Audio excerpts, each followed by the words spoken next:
All right. Welcome, everyone. My name is Alyssa Ferdine. I work in the financial aid office here at Michigan Tech. And I'm just going to talk to you a little bit about money management, budgets, building your credit, um, and then also a little on like debt repayment as well.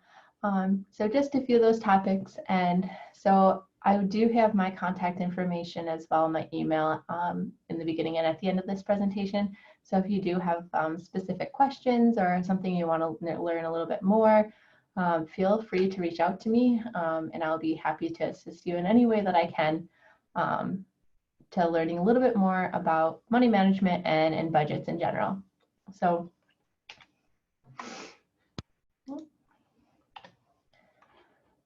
So again, my name is Alyssa Ferdine, so I'm the assistant director here. And then there's my email address. So if you do have questions, please feel free to reach out and ask those questions. So the first thing we're going to look at is budgets and how to make one, what to include in your budget, and also how to stay within your means and really stick to your budget, ensuring that you're not overspending, and how to categorize and evaluate those things. So what to include? Anything that you pay on a monthly, semesterly, or yearly basis. I've included semesterly, because as students, you might have things that you pay for each semester and that are not a reoccurring monthly expense. And that may change as you progress in your life after college and things like that. But things to consider right now is that those semester payments as well. So again, also anything that you would need money for. So food, gas, fun money, going out to eat, things like that, you're going to want to include in your budget. And then you're also going to need to know an estimate of what your income is in order to begin your budget and know the amount of monthly income that you are going to generate. And there's a few things that you can include in that. So one, maybe you have a current job where you earn a paycheck each, bi-weekly or weekly or however you are paid. Maybe you've had a co-op or internship that you're currently on or you're going to go on to earn money during maybe the summer on an internship so that you can utilize those funds during the next semesters while you're attending college. Maybe parental support, maybe your parents provide you with some sort of support on a monthly basis towards your expenses. If you're living off campus, things like that. Financial aid is another source of income. If you have an additional scholarship or some loans that you basically exceed the amount that your tuition bill is, and you utilize those funds for maybe off-campus living or books and supplies and things like that. So you could put that in your, break it up into a monthly allotment, making sure that you're managing those funds that way. And maybe also savings. Again, savings could have come from the internship or co-op that you previously had, or any summer job that you might have had or have saved up to get to this point that you utilize. But again, making sure that you're, again, budgeting, that we'll talk about, to not exhaust those funds quicker than you need them to. So some examples of expenses to think about. So if you're off campus, rent, utilities, maybe you have school payment, maybe you're on the payment plan so that you pay monthly or every 4 weeks towards your tuition bill. Car insurance, gas, food, like I said, fun money. Thankfully, as a college student, there's a lot of free opportunities, so that budget can be quite small. But then your cell phone, personal need products, eating out with friends. So making sure that you're catching that category to make sure that you're not overspending in the month. Maybe you have Netflix or Hulu or Disney Plus or whatever it may be. Making sure that you're accounting for those smaller charges as well. So just looking at a sample budget, and this is broken down more on like the student aspect. So your monthly income from your paycheck, you're earning $480. As a student, you might not be able to work as many hours that you would like to, just with classes and projects and meetings and things like that maybe you're involved with. So your rent is $400, your utilities are $175, your cell phone is $50, you have $60 allotted for fun money, and maybe that includes eating out and doing things with your friends. Food, gas, personal needs, all of those categories. Now your total expenses equal $905. You only made $480. So your shortage, the $425. However, maybe you've taken out an additional loan for school and you get that in a form of a refund, and that was $1,800. That $1,800 you're going to want to look at more on a monthly basis on how much you're going to need, and so your monthly allotment of that refund is $450, hence covering the rest of your expenses. And so making sure that you're tracking that as well, and maybe adding another line item, basically semester income of $450, and then making sure that you're not overspending that amount. And then maybe that 25 just kind of goes into your savings account, that additional 25 that you have. Again, your shortage then in surplus is zero. But that's because you've already paid your expenses. You've added some money into savings so that if a bill is higher, you have something to draw from, or if something comes up, an emergency, you have something tucked away. It's also creating good habits so that in the future, when you do maybe have a co-op or internship, or when you graduate and you have a job, you're having the ability to break out into these categories, see what you're paying for or what you're required to pay for, and also already setting aside money for your savings so that you don't have to use a credit card, or you have the flexibility, that emergency fund when things come up. So the big thing is holding yourself accountable and tracking where you spend the money. So balancing your checkbook. You might not actually have a checkbook, but this checkbook that we have is making sure that what you budget is actually what you're spending. And if you're not, what's going on, and figuring out, is that the correct amount that you need to budget for? And so that initial thing to set up your budget might be really difficult to know, like, what amount should I put here? And it's going to take some looking back and seeing what your normal expenses are. So another way, so when I first got out of college, I will tell you, I had credit card debt. I had student loans I had taken out. I had a very bad spending problem, I guess, or just, I had no idea where my expenses were. I know I was able to at least cover my expenses, but barely. So when I first got out of college, I decided that I needed to build a budget and figure out, okay, where do I need to spend my money? So where are my expenses? Where am I spending my money, and how do I need to adjust and cut back? So I had, like I said, credit card debt. So I had a lot of debt, monthly expenses just on paying my minimum payments, which really got difficult. And we'll talk about credit as well going on a little later in the presentation. So I went with the envelope method, and every 2 weeks when I got my paycheck, I would actually go and get cash. I would cash my check and withdraw cash and put money in each envelope. I had one for groceries, for gas. I had one for my utility, all of my utility bills, my rent. This really held me accountable, because once it was in the envelope, so half of my rent was in that envelope for one paycheck, and then when I got my next paycheck, the remaining amount went in there. It really held me accountable and allowed my money to stay there, and whatever was left in my account, that was my free money or money I needed to put to savings, and just made that transfer electronically, so I wasn't touching it. When I first actually got out of college, I put a bunch of it into savings, as much as I could, so that I could start pay a significant amount off on my student loans once repayment started. But there's other ways too. So utilizing technology that will help you see where your expenses are and what those reoccurring charges are.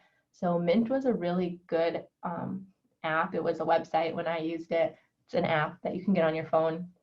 But what was really nice is that one, it told me when my payments were due because I did link my accounts to it. They do have the same security requirements as like a bank, but you would link your accounts, and this would also tell me where in the pie chart where I was spending my money every month.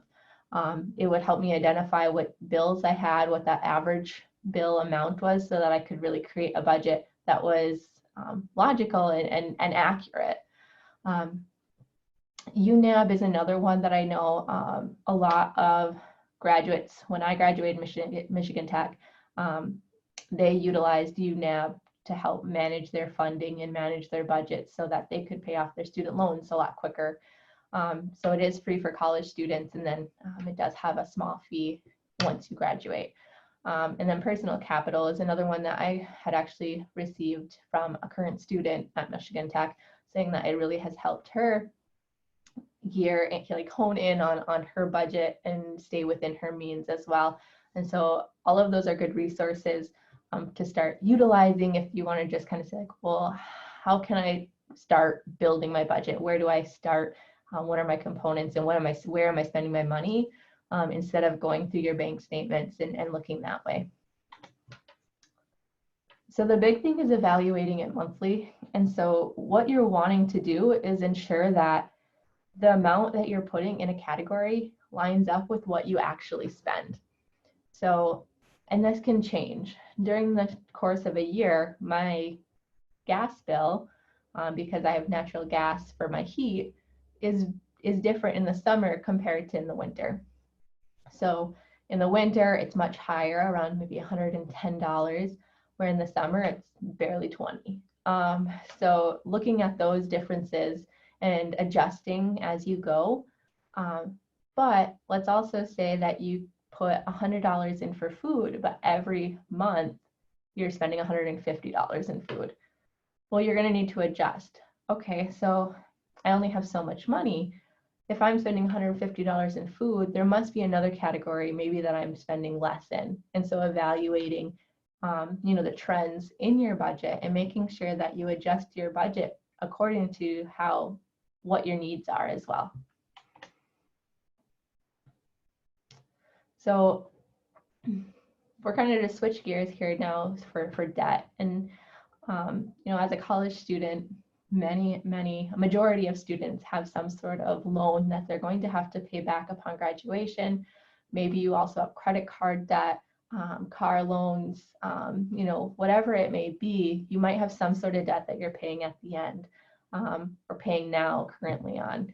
And so this is just a way to help speed up your debt repayment. It's not something that you necessarily have to do, but if you have the ability to do, it can help you, have more money in your pocket a little sooner. So disregard the dates. I used a website when I first had created these. The information is still fine, but I no longer have access to that website. So the Debt Snowball, it's from Dave Ramsey, but this is what me and my husband began to do when we had both graduated. We had, like I said, credit card debt, and then also, rolling that into our other debt, paying off our truck, paying off our student loans and things like that, and paying them off quicker. So, and in this scenario, a small amount can really make a huge difference. So if you have, say, two different types of loans when you graduate, you have an alternative loan that you've taken out, and it was a total of $12,500. Your minimum payment for 10 years is roughly going to be $130. I mean, that's going to be a little bit variant depending on the interest rate that you had received. But that will be a typical amount. Federal loans, so this is just an average, a number. So let's say you borrow just shy of 27,000. Your 10-year, based on the interest rates that it has been, your loan will be roughly, or your payment would be $272. So together, you'd have to make each of those payments each month. 10-year repayment, you'd be done in 10 years. So if this were today, you'd be done in 2030. Now, once you've created your budget, you say what your salary is, what all of your expenses, where you're living, and what your student loans are. Maybe you've already put money aside into savings, and you're putting money into your 401k so that you're, building good foundation for when you retire, and you still have money left over. So what do you do with that money? There's many things that different people will say is best, but even if you just take $100 of that and you put it on your smallest loan, so you now, instead of 130, you're paying 230. You're going to cut down from 10 years to a 7.5-year payback period. That's huge. That's so much more money in your pocket. So what happens is you pay that 230 every month. And really, if you can break it up into 2 payments, doing it every 2 weeks, a payment, one, you're going to have an additional monthly amount each year, but you're also going to pay off the interest, and then your second one's going to be going towards your principal. So it does also speed up the process a little bit more even. But let's just say you're just the 230 for the month, and then you pay the minimum payment for the other loan. Once you've paid that first loan off, you then roll that amount into your other loan. And so now collectively you have the 230 plus the 272 equaling $502 that you're paying towards your federal loans. And so you'd get to that point. When you get to that point and you'd pay the other one off, you'd be at $13,000 remaining. And so now, instead of the 2025, at 2023, so it's 32 months up sooner, you were paying this loan off. 32 months with $500 is over $16,000 more that you're saving by just putting that $100 allotment on that loan. So things to think about, when you are getting to that point where you're repaying, or maybe you have a car loan that you can put $25 more on towards the principal each month. That's going to make a huge difference in how much you pay back, how much interest you're saving, because it's not accruing, you're paying off sooner, and things like that. One scenario also with everything with COVID-19 and student loans are able to suspend payment until September, and the 0% interest that's accruing on loans.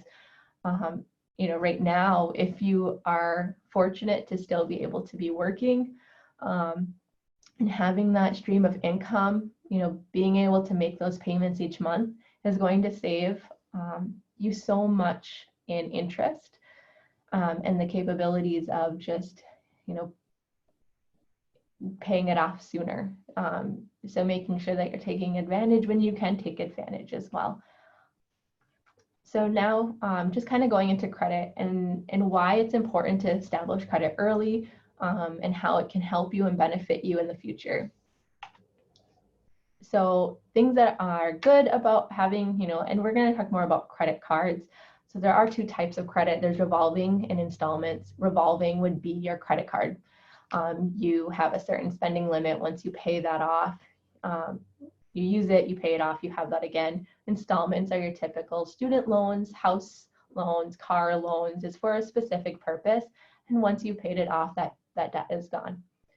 So a few different things, and gearing just on the credit card portion of this, is you don't need cash on hand. You get rewards or cash back for making purchases. I've really utilized this to my advantage. There's I typically use my Discover card. It's the one I had from the beginning. It has the longest history, and we'll actually show you a little bit into the credit score system that they have as well to keep you monitoring your credit score as well. But I love using my cash back and taking advantage of it. So at the end of last year, groceries were on 5% cash back, Amazon, and Target. Well, at the end of that year, there's Christmas. I always need to buy groceries anyway. And so making over $100 in cash back that I can use, one, to just pay that debt down, or just on things that I would like, my personal wants without having to actually do anything out of the something that I usually do anyway. So rewards for making purchases. It is available in the emergencies if you end up getting a flat tire and need to buy a new tire, or maybe you have a medical emergency and you don't have the ability to pay for those. There are perks to having it, or just in having that ability to use it so that you're not in trouble or go to collections and things like that, and allows you to break up those payments, and actually can really help you build your credit. And we'll talk about that shortly here as well. So the bad things, it can hinder your ability to save. So just like, yeah, it can be available in emergency, maybe you're relying on it as a crutch, so that like, well, I don't need to put money into my savings. If something comes up, I'll just use my credit card. You can pay back way more than you borrowed with the interest that accrues on credit cards. It can be really difficult to pay back. Like I said, once I had graduated college, I had credit card debt, and the amount that I was paying in just my minimum payments was way more than I would like to admit. But it can get really difficult if you don't have the income stream, to actually pay on those, and then ultimately ruining your credit because maybe you've missed a payment, your interest starts accruing, and you just kind of snowball into this unable to fully pay on that card, and reducing your credit score. So the ways to build your credit is, one, if you don't know what your credit score is, check it. You can't build it if you don't know where you're beginning. So there's Credit Score or Credit Karma, there's Free Credit Report, or there's credit cards with like monthly reports. And that's what I'm going to show you next. I've actually taken snapshots of my recent credit score and to walk you through like what the components are, and how that impacts your credit score. A big factor is paying off your credit cards in full each month. This negates that you're gaining interest on it. You're not paying more than you need to, but you're still getting the utilization that's going to help you build your credit, and pay them on time. Missed payments on a credit card or any payment, missed payments that are tracked on your credit score are on your credit score for 7 years. Bankruptcy foreclosure is on there for 10 years. So something that you do now can really impact your future. Maybe it means that you have a higher interest rate when you go to buy your house, or you try to rent an apartment, and if you had good credit, you would have no security deposit at all. But because you didn't meet that requirement, you now owe $1,000 security deposit. So it can save you money just by monitoring and trying to build your credit. So that security deposit scenario is actually something that really happened for me and my husband when we moved downstate. It was a whole different ballgame with renting, and having to have your credit ran, and ensuring that you could even rent where you want to live. We didn't have to pay a security deposit because our credit came back excellent. So it saved us money in our pocket. Stay under 30% debt ratio. So if you had a $1,000 line of credit, $300 balance on there or less. Have good credit. Student loans, a house, those are both investments. They are not going to hinder your credit score. Of course, if you miss payments in the that will end up hurting you. And then create and follow a budget. So we use our credit cards in my household for things that we already have the money for. So we set aside money for Christmas savings. We set money aside for vacations. We budget for our food and gas. Those things that we use our credit card for, we know we can pay within that month, so that we're not getting hit with interest charges. We're still utilizing our credit cards so that we are keeping our credit score up. But we know that we can afford the things we put on our credit card. And so creating a budget is really the big step as well, because if you don't know your budget and how much you can actually allot to those different categories, you're not going to know how much you should use your credit card for in order to be able to pay them off in full each month. So I just ran this. This was 10 days ago, but this was for March. So like I said, Discover Card was my first credit card. At my first major credit card, I did have a Maurice's card prior with like a $200 or $300 limit. But there are different components that factor into your credit score, and some of them a little bit more have a bigger impact than others. So things to point out here. One, if you see my credit score changed 66 points.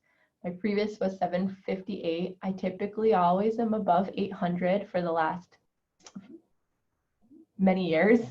But that was because I had a huge charge on my credit card. We were supposed to go on a cruise, and we paid off our cruise. And so it was on our credit card. And so it does track that I had that large payment on there. But obviously we paid that off as well. So once I paid that off and my utilization, which again, we'll talk about here, went down, my credit score jumped up significantly. So the first different things, it's TransUnion data for the FICO score. Some different factors. I don't have any missed payments. I've never missed a payment in my life. It only is tracking 7 years, but that's something that I was told early on is you pay your bills on time, and those are your priority. Revolving utilization is low, and the last month it said it was high, and that's why it dipped. So credit mix is one component, and so this is the total amount of accounts. Now, mind you, installments 21 sounds like a lot, but every loan that you have for your student loans each year, and in between subsidized and unsubsidized, both talk about are both individual loans. So that can comprise a lot of loans there. And then revolving credit are credit cards. Now, I don't use all 10 credit cards, but I haven't canceled them yet. And whether that's good or bad or indifferent, it's tracking what I have had. However, this is only 10% of your total credit score. And things to note down here, did you know opening new credit accounts aren't necessarily going to help you? It's actually using your credit and your credit cards is what's going to help you build your credit. So that's 10%. Credit length, this is the length that you've had credit established. So from the first time that you've taken, you got your first credit card or maybe your student loans or anything like that, this starts that credit, your credit score, your credit history, your credit length. So I've had credit established for 12 years and 6 months. However, that is still pretty young. Right now, if you're just establishing credit, that's going to be a short time frame. And so yes, maybe it pulls your credit score down a little bit, but again, and this is only 15% of your total credit score. So as it goes and you're utilizing it, this is going to help build your credit as well.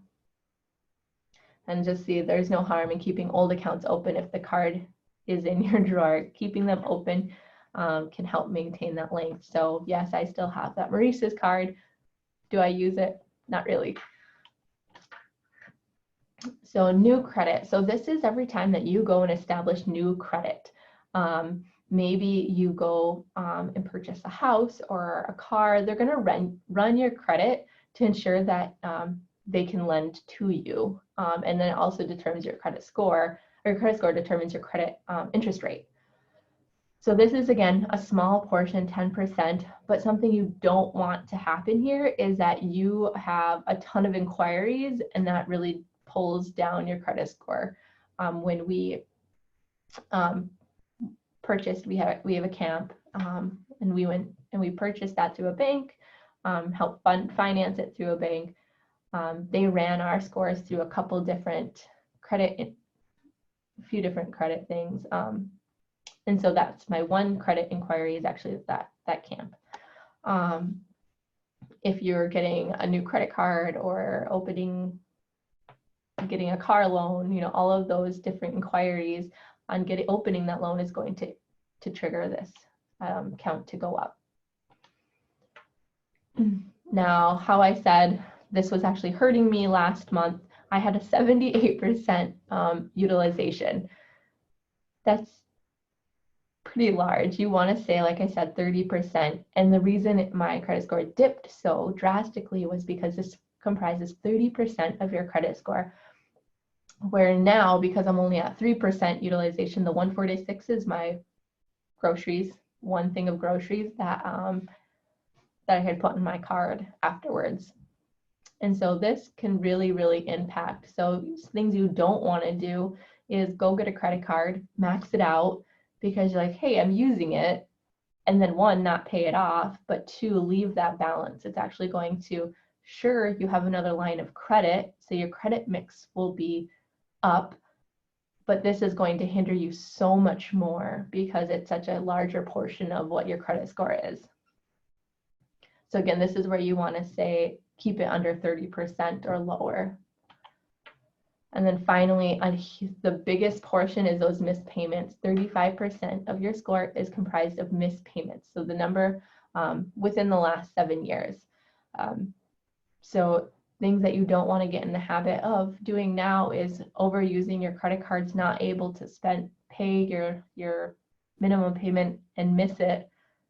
And then it starts this tracking that later on, now it shows that back in college, you had 10 missed payments and now your credit score is much lower. So really things, the few things to keep in mind is one, limiting your utilization, and then two, making sure that you pay those on time and in full each month. That will comprise 65% of your credit score, allowing you to build it a lot quicker. So those are the tips that I would like to share with you today. So on budgeting, paying down your debt, some credit, and building your credit. And so just knowing that all of those things kind of factor together, and it really is started with your budget. If you don't know, what you're budgeting for and those expenses, how are you going to know how much you're going to be able to spend on a credit card, or maybe go and get a car loan because you don't know how much discretionary funds that you have that you could to take out a certain amount of loan to be able to make car payments, or maybe and things like that.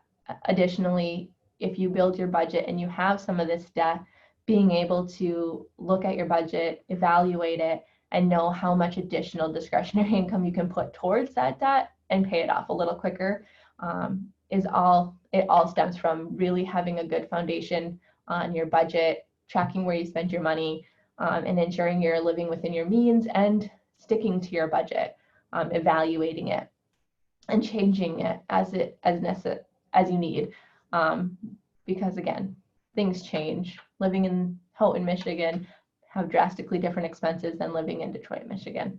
And so I want to thank you for taking your time to watch this video. If you have any questions, maybe individually, or you want help setting up your budget with the different expenses that you have, I'd be happy to help. You can email me at alwood@m2.edu. I don't have a direct line right now. I am, however, in the office today, but I am working from home. I was able to sneak in here to do a couple things that I am required to do for financial aid that it must be in my office. So I hope you are all staying safe and healthy and have a wonderful rest of your semester. Thank you.